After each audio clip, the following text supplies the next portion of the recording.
Somewhere in the lawless waters of the Gulf of Guinea, mercy does not exist. In these treacherous seas, ruthless Somali pirates test their luck against the world's most formidable naval powers. And one navy in particular doesn't play by the rules. Today, we expose two brutal confrontations between Russia's naval forces and armed maritime criminals, where conventional law is irrelevant and victory is measured in blood and silence. It begins with a mystery. May 2010, 11 Somali pirates vanish without a trace after being captured and supposedly released by the Russian Navy in the Indian Ocean. No formal charges, no extradition, no survivors. The Kremlin never issued an official explanation, but fragments of classified intelligence and eyewitness accounts point to something far darker. This is not a story about justice. It's a story about deterrence through fear and how the Russian Navy turned piracy into a suicide mission. Our first case, the hijacking of the Moscow University, a 300-meter oil tanker carrying 86,000 tons of crude oil bound for China. On May 5, 2010, while transiting 500 nautical miles off Somalia's coast, the crew noticed three fast-moving skiffs approaching with unnatural speed and precision. They knew exactly what they were seeing. Armed pirates, likely hopped up on cat and desperation, bore down on the tanker. These weren't opportunists. They were part of a network, well-trained, well-informed, and backed by powerful interests on the Somali coastline. The crew activated the ship's limited defensive measures, water cannons, evasive maneuvers, emergency flares. But none of it was enough. The pirates were coming fast, and they weren't bluffing. Boarding ladders clanked against steel. The crew's worst fear had arrived, but the ship's master, Captain Ilar Akhmarov, was not unprepared. With no security team on board, he fell back on the vessel's last line of defense, the emergency lockdown protocol. He shut down the ship's propulsion systems and sealed the 23 crew members inside the fortified citadel, a steel-reinforced compartment deep inside the tanker. They had water, food, and most importantly, satellite communications. As the pirates roamed the corridors above, armed and frustrated, they couldn't find a single hostage to leverage. No control room, no engine access, no ransom plan. They had captured a ghost ship. From inside the citadel, Captain Akhmarov made contact, not with local authorities, but with Russian Navy command. And that's when the tone changed.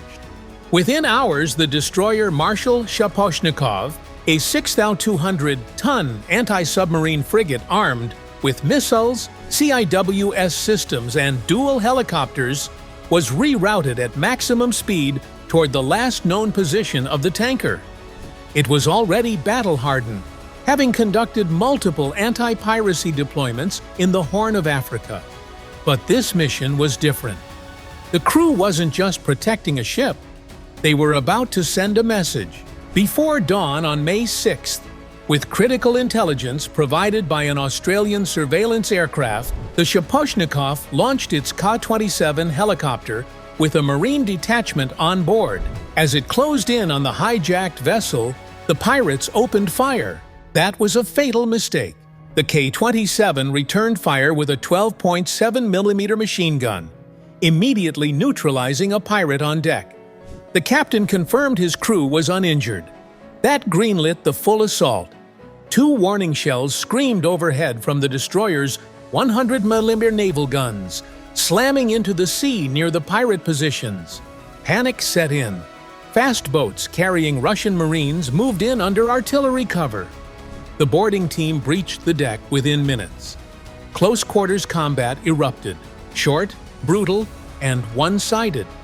Facing trained naval infantry, the pirates stood no chance. Most dropped their weapons and surrendered. The crew was freed.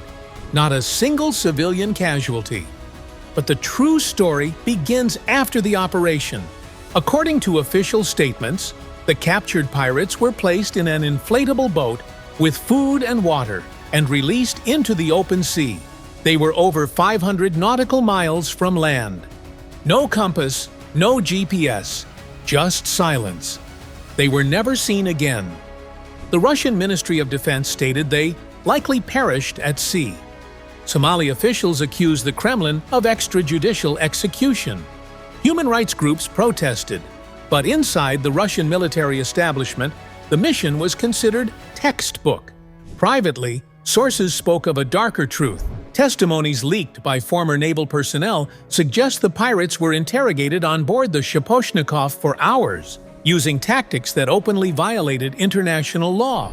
The aim wasn't prosecution, it was intelligence extraction. One pirate reportedly revealed coordinates to a staging ground on the Somali coast. Less than 24 hours later, a precision strike, possibly carried out by Russian drones, obliterated the site. Moscow denied any involvement.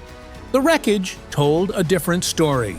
Dr. Alexander Rojas, a naval psychologist assigned to the operation, developed psychological profiles of the pirates. His report advised the captain that release would lead to recidivism.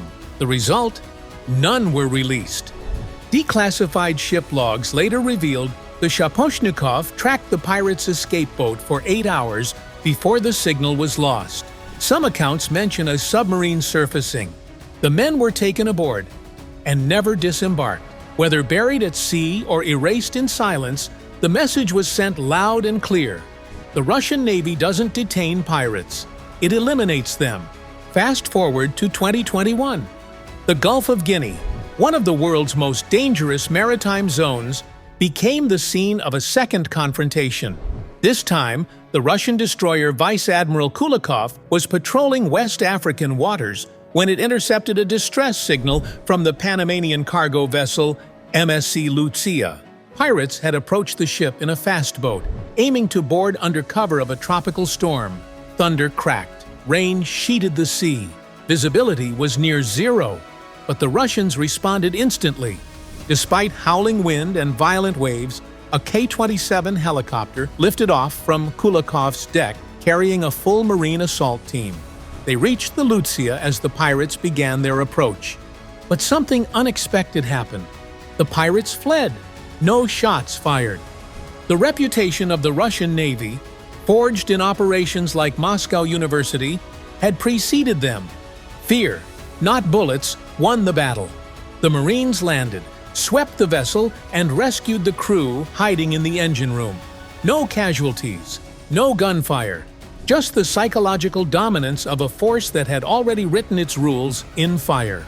Kulikov remained on escort duty for days afterward. Several suspicious vessels vanished from radar once its silhouette appeared on the horizon.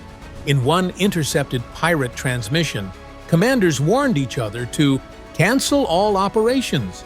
The Russians are here. But the body count may be higher than reported.